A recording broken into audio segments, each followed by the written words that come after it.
Assalamualaikum warahmatullahi wabarakatuh. Bismillahirrahmanirrahim. Alhamdulillahirabbil alamin.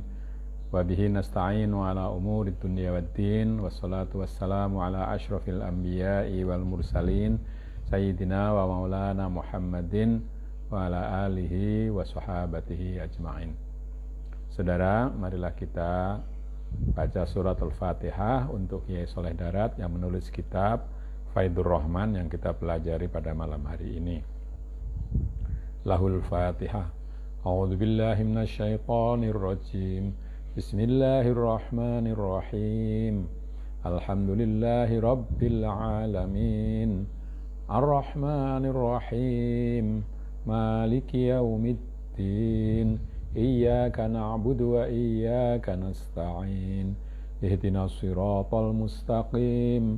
Siratal ladzina an'amta 'alaihim ghairil maghdubi 'alaihim waladdallin. Amin. Saudara, kemarin kita sudah menyelesaikan pembacaan terjemah dan tafsir dari ayat ke-214, tetapi masih tersisa makna isyarinya yang akan saya baca pada malam hari ini. Bismillahirrahmanirrahim. Makna al-isyari setuhune Allah Subhanahu wa taala wis agawe ing swarga lanten kepung kelawan pira-pira kangelan lan pira-pira coba, lan gawe Allah Subhanahu wa taala ing neraka lanten kepung kelawan pira-pira syahwat lan pira-pira kesenengan. Sesungguhnya Allah Subhanahu wa taala telah membuat surga dalam keadaan terkepung dengan berbagai macam kesulitan dan cobaan. Artinya surga itu sulit untuk dimasuki karena ada banyak kesulitan dan banyak cobaan itu. Itu juga Allah membuat neraka, dan neraka itu dikepung dengan syahwat dan beberapa kesenangan. Jadi kalau jalan ke surga itu sulit, jalan ke neraka itu mudah. Lan den coba para anbiya lan mukminin ingkang dihin-dihin kelawan pira-pira bala ingkang banget mongko nuli padha keparingan sabar lan ridha. Qala subhanahu wa ta'ala wa kayyim min qaryatin qatala ma'ahu ribbiyun katsirun fama wahanu al-ayah. Para nabi dan orang-orang mukmin dulu itu dicoba dengan berbagai macam cobaan bala yang sangat berat, tetapi mereka juga diberi kesabaran dan keridaan. Allah Subhanahu wa ta'ala berfirman, dan banyak dari nabi-nabi yang berperang bersamanya sahabat-sahabatnya yang banyak, dan mereka sama sekali tidak menjadi payah, sama sekali tidak lemah moralnya. Mongko nuli nuturi Allah Subhanahu wa ta'ala marang akhirin kapurih miturut kelakuane awalin, lan ora pisan-pisan mlebu swarga sira kabeh yen ora ana kelakuan ingkang ngemper-emperi kelakuane waline kabeh. Fahamata sira. Lalu karena demikian lalu Allah memberikan nasihat kepada orang-orang yang akhir ya. Awalin itu artinya yang dulu sebelum Nabi Muhammad, lalu akhirin itu ya yang zaman Nabi sampai berikutnya sampai sekarang. Orang-orang yang akhirin ini dinasihati supaya mengikuti perilaku dari orang-orang yang terdahulu, serta supaya untuk mengetahui bahwa kalian tidak bisa masuk surga kecuali dengan melakukan atau dengan yang berperilaku yang mirip-mirip dengan kelakuan wali-wali Allah semua. Pahamilah hal itu. Jadi tidak mudah untuk masuk surga, ya, pasti dicoba. Asbabun nuzul, ini ayat berikutnya, sebab nuzulnya adalah ono tatkalane matur Amr bin al-Jamuh, Jibril iku sugih arta lan wis banget tuane.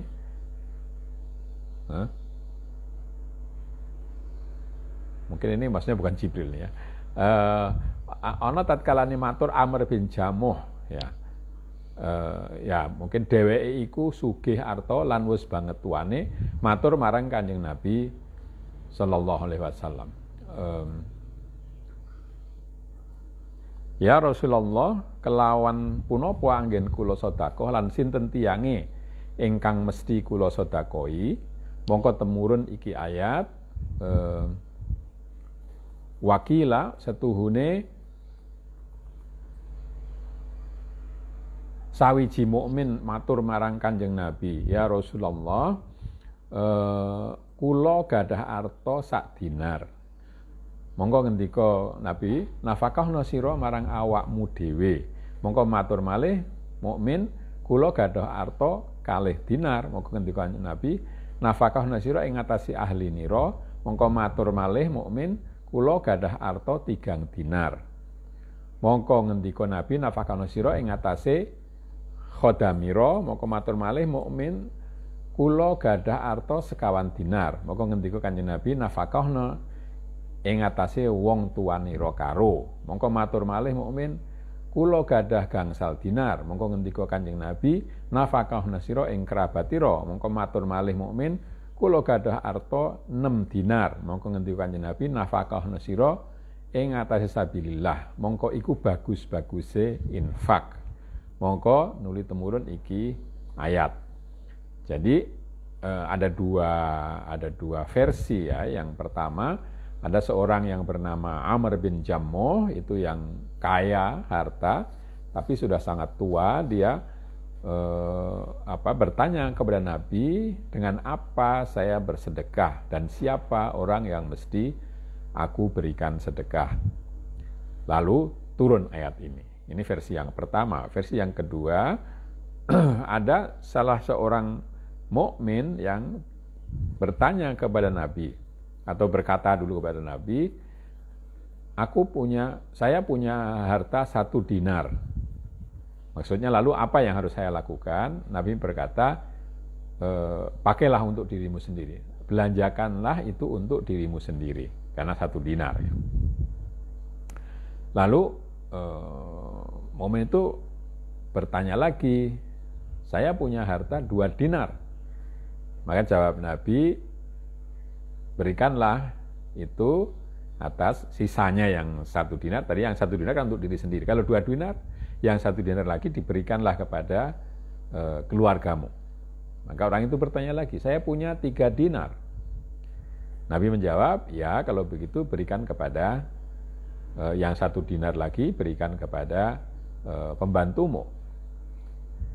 Lalu dia masih berkatanya lagi, kalau saya punya 4 dinar, Nabi menambahkan, yang 1 dinar berikan kepada kedua orang tuamu. Jadi urutannya tadi diri sendiri, keluarga, khadam, lalu baru orang tua. Maka lalu dia masih bertanya lagi, saya punya 5 dinar. Maka Nabi menjawab, berikanlah yang 1 dinar itu kepada kerabatmu, ya, yang di luar tadi. Maka dia masih tanya lagi, orang mukmin itu, saya punya 6 dinar. Nabi mengatakan kalau demikian, berikanlah di jalan Allah. Maka itulah sebagus-bagusnya infak. Ya, jadi urutannya itu demikian. Diri sendiri, lalu keluarga, lalu khadam, lalu orang tua, lalu kerabat, lalu terakhir itu ke sabilillah. Ya. Maka lalu turun ayat, yas'alunaka 'anil Bismillahirrahmanirrahim. Yas'alunaka madza yunfiqun qul ma anfaqtum min khairin falil walidaini wal aqrabina wal yatama wal masakin wa ibnis sabil wa ma taf'alu min khairin fa innallaha bihi alim. Ya. Mungkin ini merupakan koreksi atau versi lain dari urutan penafkahan tadi. Awus padha takon mukminin kabeh marang sira ya Muhammad ing dalem perkarane nafahaken artane sepinten kadare anggen kula infak sinten tiyang ingkang mesti kula nafakahi. Lamun takon mangkono ya Muhammad maka jawab sira ya Muhammad utawi barang ingkang sira nafahaken kedhik sira nafakahaken kedhik utawa akeh iku mongko becik sira awehna marang bapa biyung karo ya. Orang-orang mukmin bertanya kepadamu wahai Muhammad dalam perkara nafkah atau pembelanjaan hartanya. Seberapa kadarnya saya infak dan kepada siapa saya mesti berinfak atau membelanjakan harta. Kalau ada pertanyaan seperti itu wahai Muhammad jawablah bahwa yang kamu nafkahkan itu, yang kamu belanjakan itu sedikit atau banyak itu sebaiknya kau berikan kepada kedua orang tua. Tentu kalau kedua orang tua itu membutuhkan ya. Kalau mongko lamun ijih turah mongko nuli nafkah marang kerabat-kerabat ira ingkang padha fakir, mongko nuli marang anak yatim, mongko nuli wong kang miskin, mongko nuli wong kang padha lelungan, kang padha kurangan sangu lamun lungane ora maksiat. Kalau masih sisa, berikanlah atau nafkahkanlah kepada kerabat-kerabatmu yang fakir, yang miskin. Ya. Kalau itu masih sisa juga kepada anak yatim. Juga kepada orang miskin yang bukan kerabat dan lalu kepada orang yang bepergian kehabisan bekal kalau bepergiannya itu bukan untuk maksiat. Ya, ini urutannya tidak sama dengan dalam hadis tadi. Utawi barang kang sawuse padha nglakoni sira kabeh saking kelakuan bagus infak kang tinutur utawa liyane iku mongko setuhune Allah Subhanahu wa taala iku ngudaneni kelawan barang kang sira lakoni mongko mesti bakal males Allah taala ing atase wong iku kabeh. Ya. Adapun barang yang telah kau lakukan dari perbuatan baik yakni membelanjakan harta menurut kepada orang-orang yang tadi disebut, maka sesungguhnya Allah mengetahui itu semua, maka pasti dia akan membalas ya, dengan kepada orang yang melakukannya. Tegese padha ikhlas sira kabeh ing dalem oleh ira infak krana setuhune Allah wis ngudaneni aja amrih weruhe liyane Allah ngalapo cukup weruhe Allah bloko. Maksudnya ikhlaslah kamu di dalam di dalam pembelanjaan hartamu itu karena sesungguhnya Allah sudah mengetahui apa yang kau lakukan. Karena itu tidak usahlah diberitahukan kepada yang selain Allah. Cukup Allah saja yang mengetahuinya. Jadi nafkah itu sebaiknya diberikan tanpa ada yang mengetahui. Walaupun kemarin dulu sudah disebutkan kalau zakat itu perlu ditunjukkan kepada orang lain supaya menjadi semacam contoh begitu. Ya, sebetulnya yang ini pun kalau kita tidak khawatir untuk jatuh kepada pamer, boleh juga ketahuan orang ya supaya orang bisa meniru. Makna al-isyari setuhune pitakon mukmin kaya mangkono iku krana saking bangete adabe kaduwe wong kang ahlus salik awal abid supaya aja kasih nasorofaken ing sawiji-wiji saking artane kelawan hawa nafsune balik arep ana kelawan nuruti saya kira kelawan nurut perintah saking syarak lan malih supaya aja ngowahi sawiji-wiji saking tingkae kelawan hawa nafsune balik arep kelawan syarak ora kelawan toba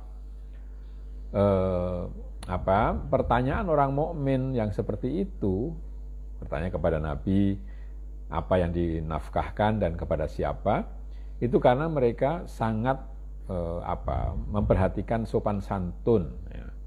Ya, itu sopan santun itu yang mesti dipenuhi oleh ahlus salik, orang yang mengikuti jalan rohani, dan abid, orang yang beribadah kepada Allah, agar tidak sampai membelanjakan apapun dari hartanya dengan hawa nafsunya, tetapi dengan mengikuti perintah syara atau petunjuk syara, dan juga agar tidak mengubah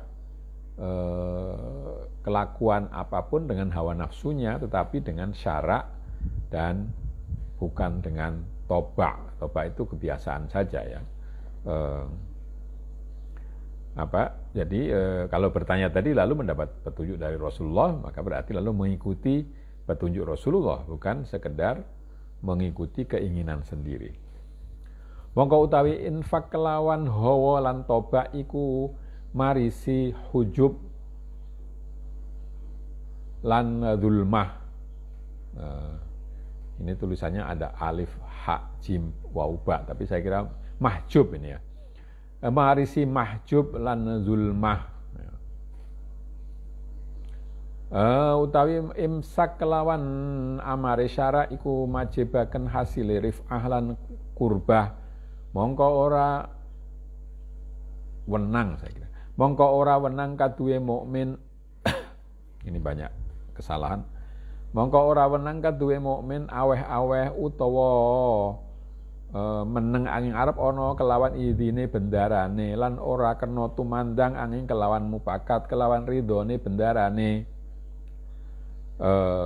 Infak dengan hawa dan dengan dorongan toba itu ya dorongan nafsu mungkin begitu, itu akan menyebabkan tertutup dan menyebabkan kegelapan. Sedangkan memegangi perintah syara itu akan menyebabkan dihasilkannya derajat yang tinggi dan dekat kepada Allah. Karena itu tidak boleh orang mukmin itu memberi atau tidak memberi kecuali dengan izin tuannya, yaitu Allah, dan tidak boleh melakukan apapun kecuali dengan kesepakatan dan ridho dari tuannya. Mongko nuli jawab subhanahu wa ta'ala kelawan pangandikane, qul ma anfaqtum min khairin, katakanlah, maka lalu Allah menjawab pertanyaan tadi di atas, apa yang dinafkahkan. Allah menjawab, apapun yang kau nafkahkan dalam bentuk kebaikan, tapi juga khair itu bisa berbentuk artinya bisa juga harta ya. Artine utawi barang kang wis nafahaken sira kabeh ing perkara duniawiyah utawa ukhrawiyah saking arta utawa jah utawa ngilmu utawa amar ma'ruf lan nyegah mungkar, mongko ngawitana marang bapa biyung lan kerabat ya. Maksud dari ayat tadi adalah bahwa apapun yang kau nafkahkan dari hartamu untuk urusan dunia atau untuk urusan akhirat, dunia atau dari hartamu atau kewibawaanmu atau ilmumu, jadi yang bisa nafkahkan itu kan harta, kekuasaan lah mungkin begitu, harta, kekuasaan dan ilmu juga bisa dinafkahkan, atau amar ma'ruf nahi mungkar, memerintahkan yang ma'ruf dan mencegah yang mungkar. Ma'ruf itu yang yang baik dalam pengertian diterima oleh masyarakat, mungkar itu yang ditolak oleh masyarakat. Maka mulailah dari orang tua dan kerabat, menasihati juga kerabat, yang orang tua dan kerabat, memberi uang juga begitu dan seterusnya. Ya. Qala ta'ala wa anzir ashiratakal aqrabin. Allah berfirman kepada Nabi Muhammad SAW, berikanlah peringatan kepada keluargamu yang dekat. Mongko nuli yatim lan miskin lan ibnu sabil. Nah, setelah orang tua dan kerabat, lalu anak yatim yang bukan kerabat, dan orang miskin serta ibnu sabil, orang yang kehabisan bekal tadi. Mongko nuli kelawan umum marang saben-saben kang duweni roh. Nah, setelah itu baru umum kepada apa saja yang punya roh. Faqala wa ma taf'alu min khairin wa qala likulli kabidin harra ajrun. Ada yang mengatakan kabidin rodbin ya, tapi di sini itu harra. Fa innallaha bihi alim. Allah berfirman, wa ma taf'alu min khairin, apapun yang kau lakukan, apapun kebaikan yang kau lakukan, maka itu nanti di belakangnya fa innallaha bihi alim, Allah mengetahuinya. Dan Rasulullah SAW bersabda, bantuanmu kepada setiap makhluk hidup, ya, setiap makhluk yang punya hati atau punya limpa itu akan mendapatkan pahala. Maka lalu saya teringat kepada dua perempuan ya di masa Bani Israel. Yang satu itu perempuan nakal, ya kalau mau disebut PSK, itu masuk surga gara-gara dia menolong anjing yang kehausan. Ceritanya dia berjalan melihat sumur, lalu minum dari sumur itu. Sumurnya dalam, dia ke bawah, lalu minum air dari sumur itu. Setelah naik sampai ke atas, dia melihat ada seekor anjing yang kehausan, dan saking hausnya sampai makan tanah. Lalu perempuan nakal tadi turun lagi ke bawah, tidak ada alat untuk mengambil air, dia mencopot sepatunya, lalu dipakai untuk menciduk air dan dibawanya ke atas, diminumkan ke anjing tadi. Maka karena perbuatannya itu dia dimaafkan oleh Allah dan dimasukkan surga nantinya. Sebaliknya ada seorang yang baik-baik begitu, punya kucing, lalu kucingnya itu diikatnya, dan karena diikat itu lalu dia tidak bisa mencari makan, padahal perempuan tadi tidak mau memberinya makan, dan maka dia masuk neraka. Jadi berbuat tidak baik kepada hewan, kepada bukan manusia, itu pun ada balasannya. Jadi bisa membuat orang masuk neraka. Mongko sarehne ora bison infak kelawan amar syara angin kelawan arep mateni hawa nafsune. Mongko dadi perintah Allah Subhanahu wa taala kelawan perintah merangi nafsu. Faqala ta'ala, maka karena orang tidak bisa infak, tidak bisa memberikan harta dengan perintah syara kecuali dengan cara mematikan hawa nafsunya, maka Allah Subhanahu wa taala berfirman atau memerintahkan untuk memerangi nafsu.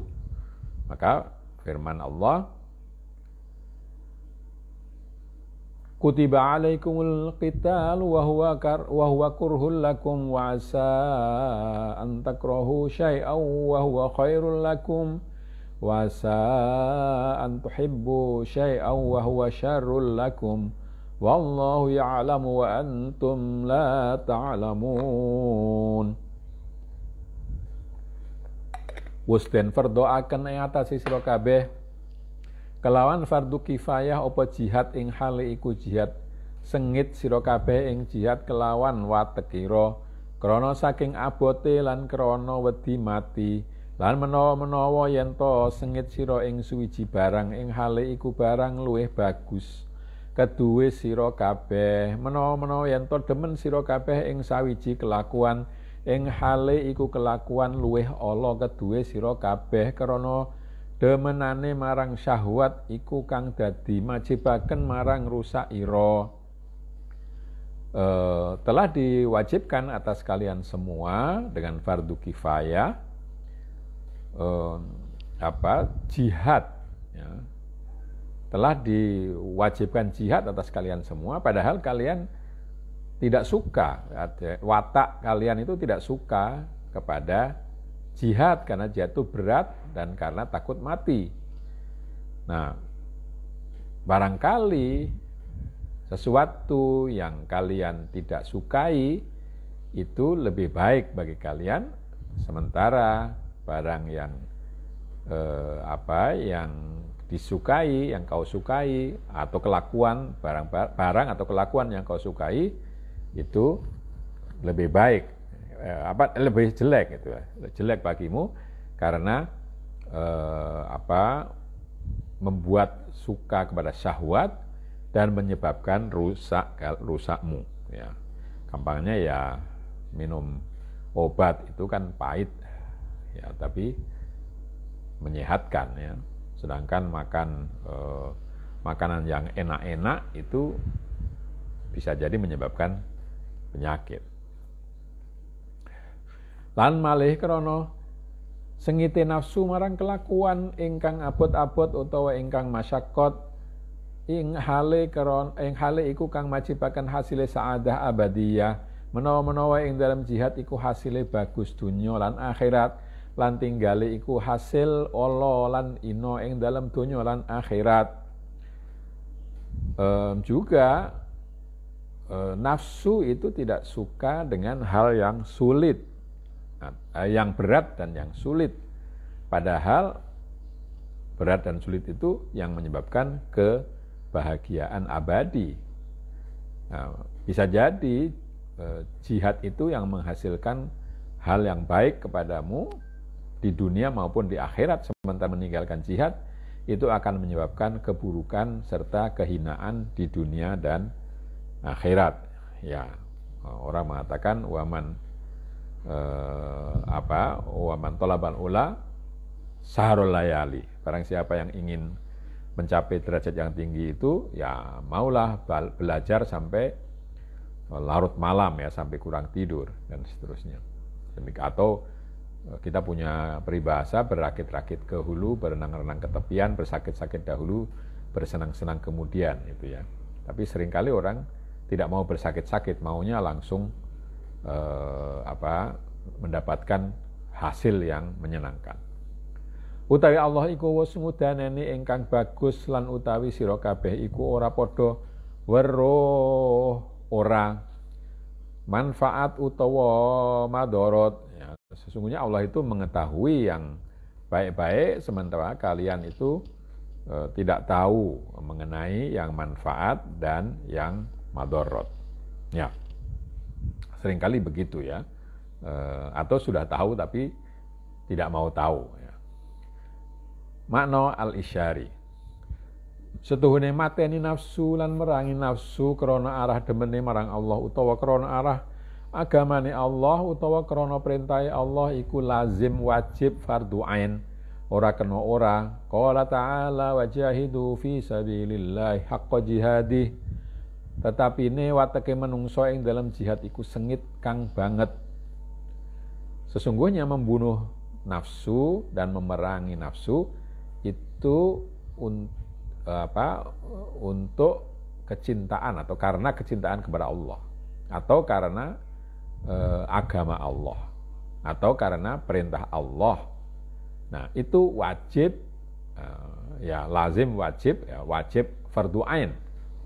Ya, lazim itu tidak boleh tidak, ya wajib, ya diharuskan, dan fardhu ain tidak boleh tidak. Allah berfirman, dan berjihadlah kau di jalan Allah dengan sebenar-benarnya jihad. Nah, jihad itu tidak mesti membunuh, jihad itu ya berusaha dengan keras, ya, bersungguh-sungguh, ya. Tetapi watak manusia itu di dalam jihad itu biasanya tidak suka, ya. Kita mempunyai kecenderungan untuk malas dan memilih yang enak-enak, ya. Yang jihad itu, padahal ya tidak ada cita-cita yang bisa diraih dengan enak-enak, itu tidak ada. Pasti dengan usaha yang keras. Utawi hakikate jihad iku arep ngilangaken wujude ijaze krana wujude ira iku hijab bainal abdi war rabb. Kaya pari bisane. Kaya paribasane arifin wujuduka dzambun la yuqasu bihi dzambun la yuqasu bihi dzambun. Hakikat jihad itu adalah menghilangkan adanya sesuatu yang menghalangi, mungkin begitu. Karena wujudmu itu adalah penghalang antara Tuhan dan antara hamba dan Tuhannya. Seperti kata-kata mutiara dari orang yang sudah arif, wujuduka dzambun la yuqasu bihi dzambun. Ya, wujudmu itu adalah dosa yang tidak ada padanannya. Lan menawa-menawa utawi sengit nafsu ilang ing hale iku bagus keduwe nafsu krana bakal den ganti wujude al majazi. Dadi wujud hakiki. Mungkin tadi yang di atas bukan ijazi tapi majazi, ya. Menghilangkan wujud majazi. Ya.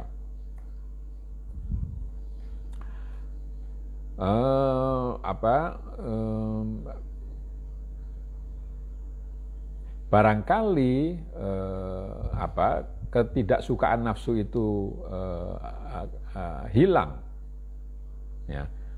Utawi sengit nafsu ilang ing hale bagus keduwe nafsu. Mungkin maksudnya hal yang tidak disukai sebentar, kok jadi sulit dipahami. Lan menawa-menawa utawi sengit nafsu ilang ing hale iku bagus keduwe nafsu krana bakal den ganti wujud majazi dadi wujud hakiki. Ya. Walaupun ini mungkin susunan kalimatnya ada yang sulit dipahami, mungkin nanti perlu dicek lagi teks aslinya. Barangkali kebencian nafsu itu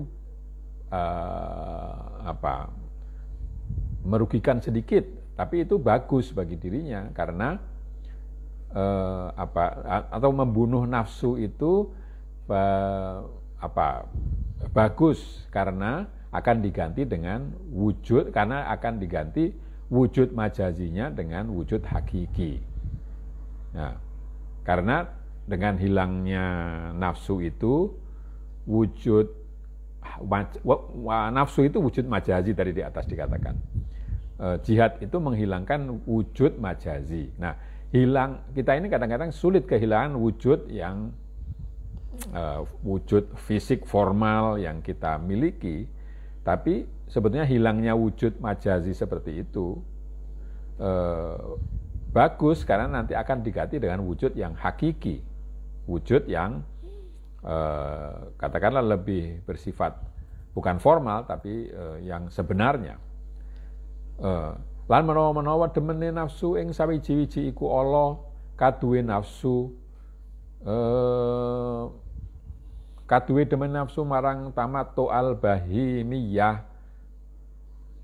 Ya, ini ada beberapa yang salah. Lan ladzat jasmaniyah. Ya. Barangkali kesukaan nafsu kepada sesuatu itu jelek bagi diri, ya. Seperti kesukaan nafsu kepada kenikmatan hewaniyah dan kelezatan jasmaniyah. Krana mangkono iku dadi ngepotaken saadah abadiyah lan ladzat ruhaniyah lan ngepotaken zauk mawahib robbaniyah. Kenapa? Karena menikmati kenikmatan hewaniyah dan kelezatan jasmaniyah itu bisa menyebabkan kita kehilangan kebahagiaan abadi atau kelezatan rohani serta menghilangkan cita rasa bagi anugerah Tuhan. Ya. Jadi kenikmatan badaniah atau wujud seperti pangkat, derajat di dunia ini mestinya itu dibuang. Kita tidak akan kehilangan apa-apa karena lalu kita mendapatkan wujud yang hakiki, ya, lebih bisa mendekatkan kepada Allah dan bisa menikmati kebahagiaan yang abadi. Utawi iku wis weruh perkara kang dadi ngrusakaken nafsu nira. Utawi sira kabeh ora padha weruh ing setuhune uripe ati iku kelawan matine nafsu lan ing dalem uripe nafsu iku dadi mateni ati rohani wallahu a'lam. Itu semua menyebabkan kalian tahu apa yang bisa menghancurkan nafsumu. Kamu semua belum tahu tadinya, atau kamu tidak tahu bahwa sesungguhnya hidupnya hati itu dengan matinya nafsu. Sementara di dalam hidupnya nafsu itu hati rohani menjadi mati. Wallahu a'lam. Ya. Jadi kalau kita menurutkan nafsu, maka hati rohani kita menjadi mati. Untuk bisa menghidupkan hati rohani, itu nafsunya yang harus dimatikan. Jadi jihad di sini dalam pengertian seperti itu juga, ya, di samping jihad melawan musuh yang kelihatan. Saya kira sampai di sini untuk malam hari ini. Kita akhiri dengan bacaan hamdalah. Alhamdulillahirabbil alamin. Kurang lebihnya saya minta maaf. Akhirul kalam. Wassalamualaikum warahmatullahi wabarakatuh.